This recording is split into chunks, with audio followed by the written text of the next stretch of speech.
विवाह गाना गाने जा रही हूँ, आप लोग सुनिएगा। अगर आप लोग को अच्छा लगे तो लाइक सब्सक्राइब और शेयर जरूर करिएगा और कमेंट बॉक्स में जरूर लिखिएगा कि मेरा विवाह गाना कैसा लगा। अगर हमारे चैनल पर आप लोग नए हैं तो सब्सक्राइब जरूर करिए।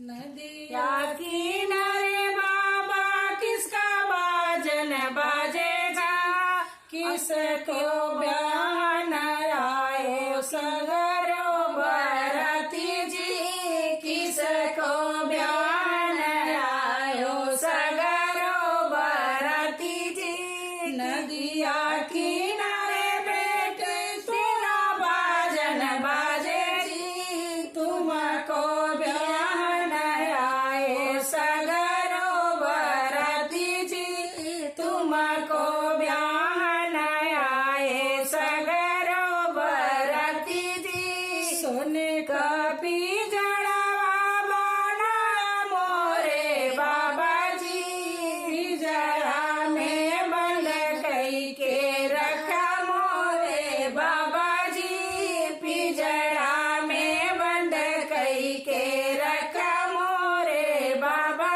जी।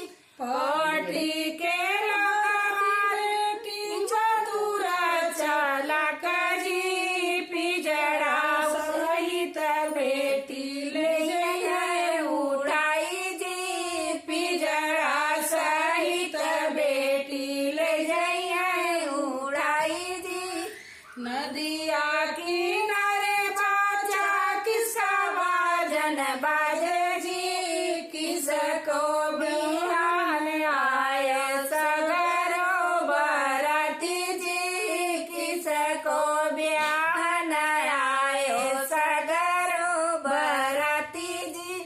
नदिया किनारे बेटी तेरा बाजन बाजे जी, तुमको बिहान आए सगरो बरती जी, तुमको बिहान आए। सोने का पिंजड़ा बनाया मोरे चाचा जी, पिंजड़ा में बंद कई के रखा मोरे चाचा जी, पिंजड़ा में बंद कई के रखा मोरे चाचा जी। पटी के बरती बेटी चतुर चला जी, पिंजड़ा सहित बेटी ले जाए उड़ाई जी, पिंजड़ा सहित बेटी ले जाए उड़ाई जी।